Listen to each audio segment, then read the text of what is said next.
अस्सलाम वालेकुम। अभी हम फार्मा एशिया के आज लास्ट डे है, थर्ड डे। हमारा ये स्टॉल है बायोफायर केमिकल्स के नाम से, और यहाँ पे ये हमारे सारे सप्लायर्स हैं, इनको हम रिप्रेजेंट करते हैं। यहाँ पे सर्विस प्रोवाइडर हैं, हमारे चाइना से सप्लायर्स भी आए हुए हैं कुछ। और ये हम सारे फार्मा के अंदर हम पिछले 19 साल से काम कर रहे हैं, और जो कस्टमर्स हैं उनको हम सर्विस प्रोवाइड करते हैं यहाँ पे पाकिस्तान के अंदर। और हमारे ये सारे सप्लायर्स हैं, ये चाइना से और यूरोप की साइड से सारे हमारे सप्लायर्स हैं। अच्छा, क्या कराची की आवाम ने अब क्या समझते हैं आज लास्ट डे पे गुज़श्ता 2 दिन के 3 दिन से लगा इस फार्मा जी तो उन्होंने क्या प्रमोट किया, आपने क्या महसूस किया है?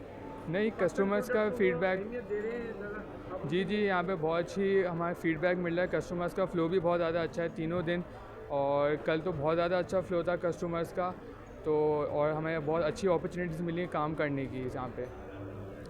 इस तरीके के इवेंट्स और भी होने चाहिए पाकिस्तान के अंदर।